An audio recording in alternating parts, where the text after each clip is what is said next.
안녕하십니까. 가사전문 변호사 최한결입니다. 이번 영상에서는 두 번 혼인신고를 한 사건을 말씀드리도록 하겠습니다. 이게 굉장히 복잡해요. 잘 따라오셔야 됩니다.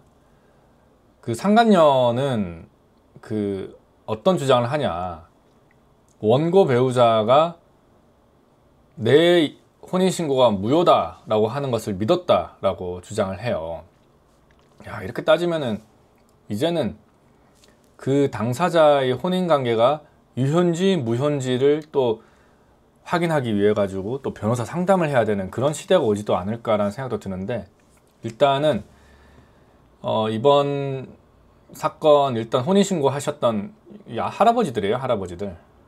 할아버지라고 보기엔 조금 그렇긴 한데, 94년도에 이제 영희와 철수가 혼인신고를 합니다. 그런데 결혼 22년 만에 남편이 외도를 해요.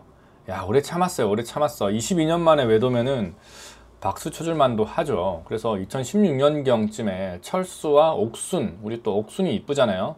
옥순이 주점에서 처음 만나서 교제를 시작합니다. 당연히 철수는 유부남이죠.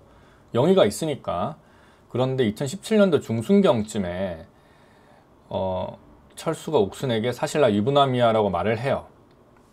왜냐하면은 이렇게 주점에서 만나고 이제 결혼 22년 되고 하면은 좀 자유로운 시간이 많을 수도 있고 하니까 유부남인 걸 모를 수도 있잖아요.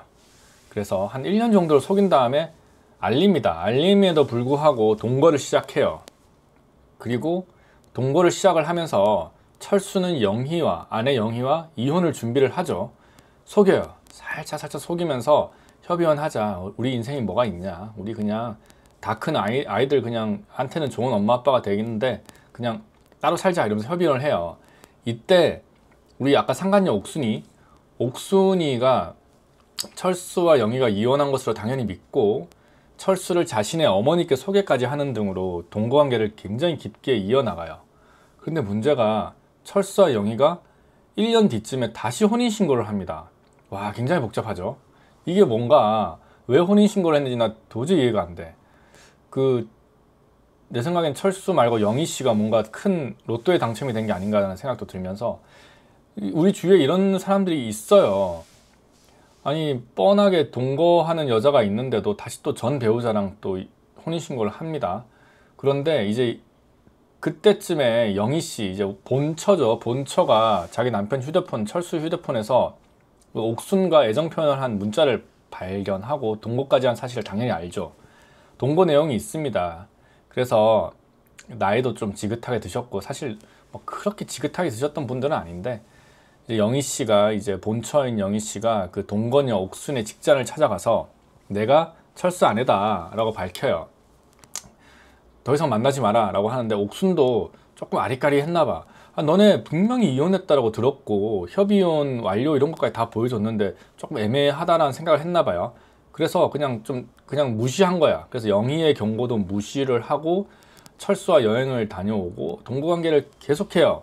그리고 좀 신기한 게, 이혼하신 거 아니에요? 뭐 이렇게 얘기도 하면서 두 분 문제죠 뭐 이러면서 뭐 우리 둘을 너무 사랑하고 있습니다라는 문자도 보내고, 그러다가 결국에 영희가 옥순을 상대로 5천만 원 위자료 청구를 하죠.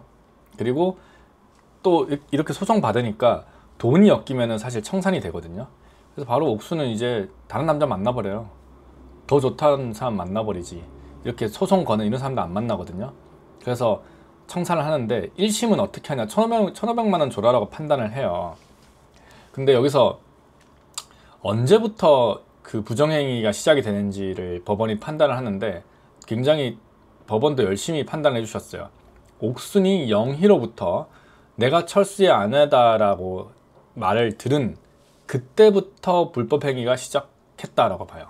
그 전까지는 잘 몰랐고, 그다음에 또 혼인신고, 진짜 이혼을 했고 막 그런 것들 때문에 불법행위가 성립이 안 된다라고 봤고, 언제부터 불법행위 성립 시점을 딱 봤냐라고 했을 때는 아까 2019년도 11월인가요?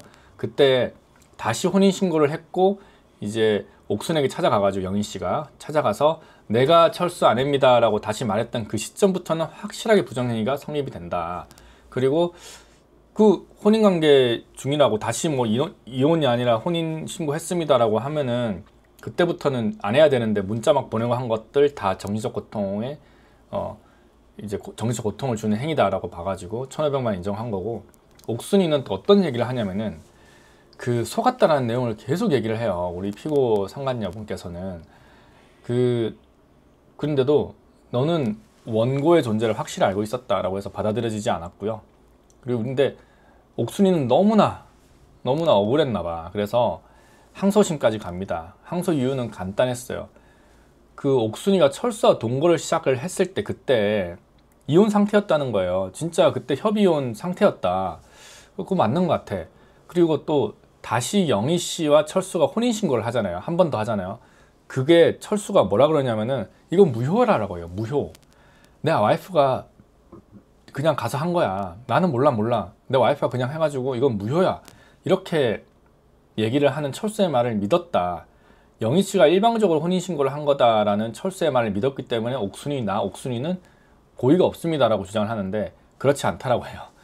철수의 말만 믿고 혼인신고가 무효라고 판단할 증거가 전혀 없다. 뭐 이렇게 보고, 너 정도 어른이면은 그 말이 거짓말인 걸 알았어야지 라고 이렇게 판단을 합니다. 혼인신고할 때 다 두 분이 같이 가잖아요. 혼인신고를 한 사람이 두 분이 같이 가가지고 사인을 하고 증인도 해놓고 막 하니까 무효라고 볼 수가 없습니다. 그래서 1심 판결 그대로 인정해서 항소 기각됐고요. 1,500만 인정이 됐는데, 굉장히 이거 좀 특이한 사건이죠. 그 혼인신고를 한 번 더 한 사건인데요. 여러분들 중에서도 이런 사건에 좀 얽매여 있는 분들이 꽤 많으신 걸로 압니다. 언제든지 저에게 연락을 주시면 제가 친절하게 이 부분은 된다, 저 부분은 된다, 그리고 불법행위 시점을 최대한 늦춰보자 라고 조언을 드릴 수가 있으니까 연락을 주시면 감사하겠습니다. 지금까지 가사전문 변호사 최한결이었습니다.